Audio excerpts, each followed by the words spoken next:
Hello guys, welcome back to my channel miles with Vijeesh. So இன்றைக்கி நம்ம பார்க்க போகிற கண்டென்ட் வந்து பார்த்திங்கன்னா ஒரு பைக்கோட 1 இயர் ஓனர்ஷிப் ரிவ்யூ வீடியோ போடலான்னு பார்த்தேன். ஸோ நான் என்னோட இன்டர்செப்டர் 650 வாங்கிட்டு ஆல்மோஸ்ட் 1 இயர் முடிஞ்சது.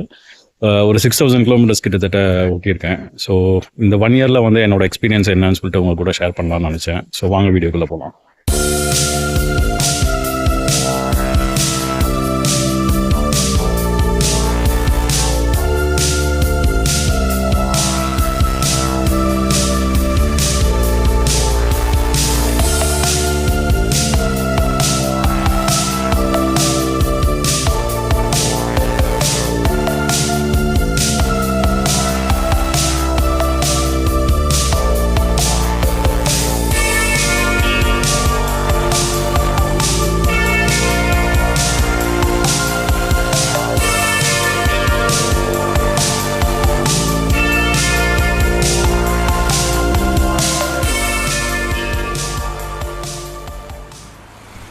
இந்த பைக்கோட கம்ப்ளீட் ரிவ்யூ வீடியோ ஏற்கனவே நம்ம சேனலில் அப்லோட் பண்ணியிருக்கேன். ஸோ இன்கேஸ் வந்து நீங்கள் பார்க்கலான்னா செக் பண்ணி பாருங்கள். நம்ம சேனலில் சப்ஸ்கிரைப் பண்ணுங்கள், லைக் பண்ணுங்கள், ஷேர் பண்ணுங்கள்.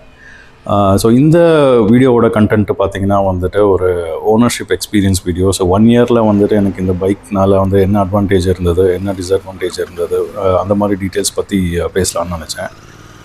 என்கிட்ட ஏற்கனவே ஒரு Royal Enfield classic 350 motor cycle இருக்குது. ஸோ யூஸ்வலாக வந்துட்டு நான் என்னோடய ஃப்ரெண்ட்ஸ் கூட வந்துட்டு சில லாங் ரைட்ஸ் போவேன். ஸோ அப்போ தான் வந்துட்டு 350cc செக்மெண்ட்டில் இருந்துட்டு கொஞ்சம் அப்டேட் பண்ணிவிட்டு ஒரு பெரிய மோட்டர் சைக்கிள் போகலான்னு நான் டிசைட் பண்ணும்போது தான் வந்துட்டு நான் ஷார்ட் லிஸ்ட் பண்ண மோட்டர் சைக்கிள் வந்துட்டு இந்த இன்டர்செப்டர் 650. நான் பெருசாக ஆஃப் ரோடிங்கில் வந்து எனக்கு அவ்வளோ இன்ட்ரெஸ்ட் இல்லை. நான் வந்துட்டு ஒரு லாங் ஹைவே டூரிங் போகிற மாதிரி ஒரு மோட்டர் சைக்கிள் வேணும்னு பார்த்துருந்தேன்.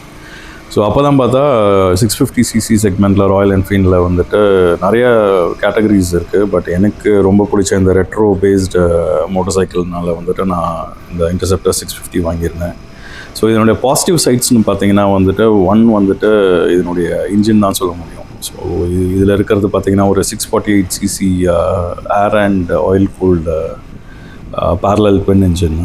ஸோ வேர்ல்ட்லேயே பார்த்தீங்கன்னா இதுதான் வந்து ஒரு அஃபோர்டபுளான 650cc parallel ட்வின் இன்ஜின். ஒரு 4 lakh பட்ஜெட்டில் வந்துட்டு உங்களால் இந்த பைக்கை வாங்க முடியும்.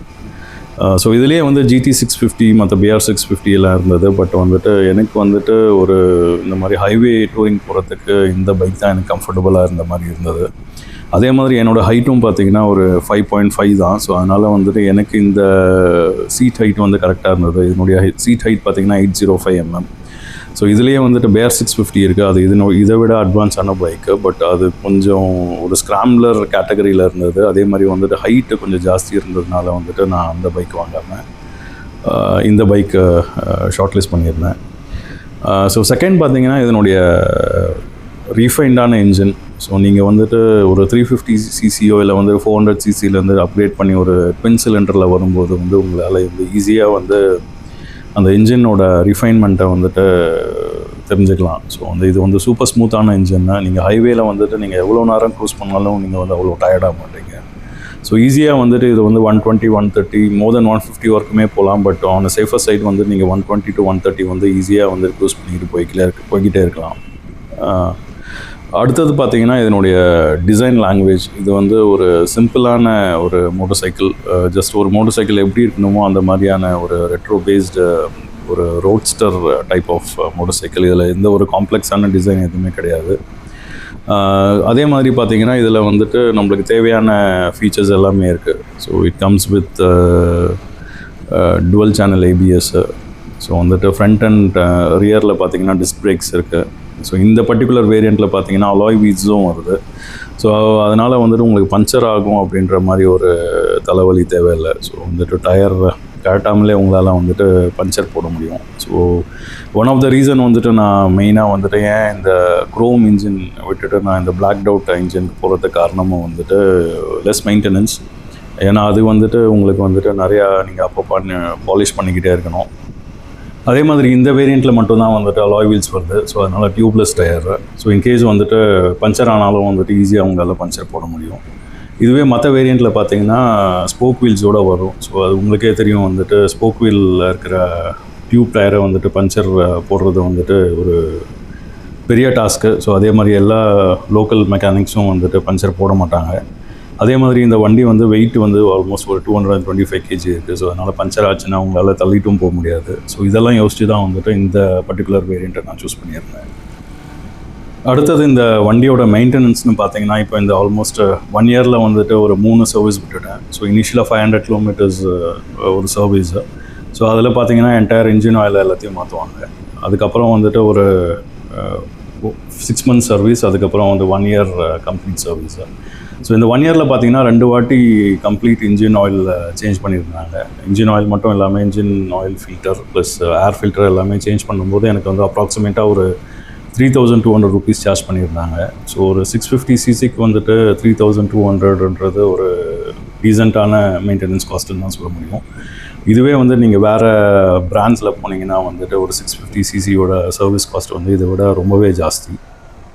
அடுத்தது இந்த வண்டியோட மைலேஜ்னு பார்த்தீங்கன்னா, ஹைவேல வந்து எனக்கு ஆல்மோஸ்ட் ஒரு 28 km/லிட்டர் வரைக்கும் மேக்ஸிமம் கொடுத்துருக்கு. நீங்கள் ஒரு டீசெண்டாக ஒரு 100-110ல் க்ரூஸ் பண்ணிங்கன்னா இந்த மைலேஜை எடுக்கலாம். இதுவே வந்து நீங்கள் வந்துட்டு 150 அப்படியெல்லாம் போனீங்கன்னா வந்துட்டு it will drop down to less than 25 km/லிட்டர். ஸோ அதே மாதிரி வந்து நீங்கள் சிட்டியில் வந்துட்டு கம்பைன்டு டிராஃபிக்கில் வந்துட்டு உங்களால் வந்துட்டு ஒரு 20 to 22 km/லிட்டர் வந்துட்டு அச்சீவ் பண்ண முடியும். இதுவே பம்பர் டு பம்பர் டிராஃபிக்காக இருந்துச்சுன்னா எனிவே பிட்வீன் 18 to 20 km/லிட்டர் வந்துட்டு இந்த பைக் கொடுக்குது. இப்போ இந்த பைக்கோட நெகட்டிவ் சைட்ஸை பற்றி பார்ப்போம். ஸோ இனிஷியலாக நான் என்ன பிளான் பண்ணியிருந்தேன்னா வந்துட்டு 350 cc வந்துட்டு செல் பண்ணிவிட்டு இந்த 650 cc பைக்கை மட்டும் ஒரு ப்ரைமரி பைக்காக வச்சுக்கலாம் அப்படின்னு பார்த்தேன். பட் ஆனால் வந்துட்டு நீங்கள் சிட்டியில் மட்டும்தான் யூஸ் பண்ணுறதா இருந்துச்சுன்னா வந்துட்டு கண்டிப்பாக அந்த மாதிரி தப்பு பண்ணிடாதீங்க.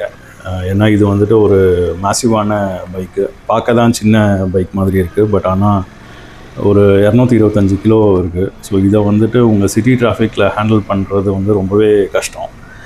அதே மாதிரி வந்துட்டு லோ ஸ்பீடில் போகும்போது வந்துட்டு உங்களோட இன்ஜின் ஹீட் வந்து ரொம்பவே ஜாஸ்தியாக இருக்குது. ஸோ அதனால் வந்துட்டு நீங்கள் ஷூஸ் எல்லாம் இல்லாமல் வந்துட்டு இந்த பைக் ஓட்டுறதும் கஷ்டம். ஸோ அட்லீஸ்ட் உங்கள்கிட்ட வந்துட்டு வேறு ஒரு ஸ்கூட்டியில் வந்துட்டு வேறு மாதிரி ஒரு பைக் வச்சுட்டு அதுக்கப்புறம் இது வந்து ஒரு லாங் டூரிங்காக நீங்கள் யூஸ் பண்ணுறதுனா வந்துட்டு it will be a good choice. இல்லை வந்து பெரிய சிட்டி பம்பர் டு பம்பர் டிராஃபிக்கில் ஓட்ட மாட்டேன், எங்கள் ஊர் வந்துட்டு ஓரளவுக்கு டிராஃபிக் கம்மியான ஊர்னா பார்த்தீங்கன்னா வந்துட்டு தாராளமாக இதை வந்து நீங்கள் ப்ரைமரி பைக்காக யூஸ் பண்ணிக்கலாம். பட் இதுவே வந்துட்டு நீங்கள் சின்ன சின்ன கடைக்கு போயிட்டு அங்கே வந்து நீங்கள் பார்க் பண்ணிவிட்டு அது நீங்கள் ரிவர்ஸில் எடுக்கிறதெல்லாம் வந்துட்டு இது ரொம்பவே கஷ்டமான காரியம் இந்த பைக் மட்டும் வச்சுருந்தீங்கன்னா. அடுத்தது பார்த்தீங்கன்னா இதனுடைய சிட்டி மைலேஜும் பார்த்தீங்கன்னா வந்துட்டு உங்களுக்கு கம்மியாக தான் கிடைக்கும். ஒரு 18 km/லிட்டர் தான் கிடைக்கும். ஸோ அதனால் இது ஒரு ப்ரைமரி பைக்காக வச்சுட்டு உங்களால் அஃபோர்ட் பண்ண முடியும்னா நீங்கள் வாங்கிக்கலாம் இது ப்ரைமரி பைக்காக. செகண்ட் வந்து பார்த்தீங்கன்னா நீங்கள் லாங் டூரிங் போகும்போது வந்து என்னுடைய சீட் வந்துட்டு அவ்வளோ கம்ஃபர்டபுளாக இல்லை. ஸோ இது வந்து நீங்கள் ஒரு 45 minutes நீங்கள் ஓட்டிகிட்டு போனாலே வந்துட்டு உங்களுடைய பேக் வந்துட்டு பெயின் வர ஆரம்பிச்சிருது. ஸோ அதனால் வந்துட்டு என்னோடய அட்வைஸ் என்னென்னா வந்துட்டு நீங்கள் இந்த பைக் வாங்குறதா இருந்தால் கண்டிப்பாக நீங்கள் ஒரு டூரிங் சீட்டை வந்துட்டு அப்டேட் பண்ணிடுங்க.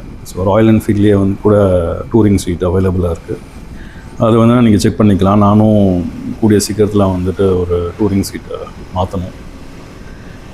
தேர்ட் பார்த்தீங்கன்னா இதனுடைய சஸ்பென்ஷன் வந்துட்டு ரொம்பவே சாஃப்டான சஸ்பென்ஷன்னு. ஸோ வந்துட்டு நீங்கள் வந்துட்டு இந்த மாதிரி பிளெயின் ரோடில் ஓடும்போது வந்து உங்களுக்கு எந்த ஒரு பிரச்சனையும் இல்லை. பட் இதுவே வந்து நீங்கள் ஒரு சின்ன ஒரு ஆஃப் ரோடிங் மாதிரியெல்லாம் போகும்போது வந்துட்டு ரொம்பவே வந்துட்டு ஃப்ரண்ட் சஸ்பென்ஷன் வந்துட்டு பாட்டம் அப் ஆகுது. மேபி இது ஒரு எக்ஸ்போர்ட் மார்க்கெட் இனிஷியலாக ப்ரொடியூஸ் பண்ணதுனால வந்துட்டு அவங்க இந்த சஸ்பென்ஷன் வந்துட்டு இந்த இவ்வளோ சாஃப்டாக கொடுத்துருக்காங்க. பட் இப்போ வர பேர் 650லலாம் வந்துட்டு they have given the upside down ஃபோக்கர். ஸோ அது வந்துட்டு இன்னும் பெட்டராக இருக்குதுன்னு நினைக்கிறேன். அதே மாதிரி இந்த வண்டியில் இருக்கிற ஒரு பெரிய பிரச்சனை வந்து என்னென்னா இதனுடைய இன்ஸ்ட்ருமெண்ட் கிளஸ்டரில் வர ஃபியூவல் காஜ். ஸோ அதில் பார்த்தீங்கன்னா வந்துட்டு ப்ராப்பரான ரீடிங்ஸே காட்டாது. ஸோ இங்கே ஃபுல் டேங்க் பெட்ரோல் இருந்தாலும் வந்துட்டு திடீர்னு பார்த்தீங்கன்னா அது ஆஃப் டேங்க் இருக்கிற மாதிரி காட்டும், இல்லைனா வந்துட்டு ஆல்மோஸ்ட் எம்டின்னு காட்டும். ஸோ இதுவும் ஒரு பெரிய ப்ராப்ளம் இந்த வண்டியில். ஸோ இதை வந்துட்டு இப்போ வர லேட்டஸ்ட் வண்டியிலலாம் பார்த்தீங்கன்னா வந்துட்டு டிஜிட்டல் இன்ஸ்ட்ருமெண்ட் கிளஸ்டராக கன்வெர்ட் பண்ணியிருக்காங்க. ஸோ இந்த ப்ராப்ளமும் சால்வ் பண்ணியிருக்கு. ஸோ இதுதான் நான் உங்கள்கிட்ட என்னோடய எக்ஸ்பீரியன்ஸாக ஷேர் பண்ணணும்னு நினச்சேன். ஸோ உங்களுக்கு இந்த வீடியோ பிடிச்சிருந்தா நம்ம சேனலை சப்ஸ்கிரைப் பண்ணுங்கள், லைக் பண்ணுங்கள், ஷேர் பண்ணுங்கள். மீண்டும் அடுத்த வீடியோவில் சந்திக்கும் வரை நன்றி, வணக்கம்.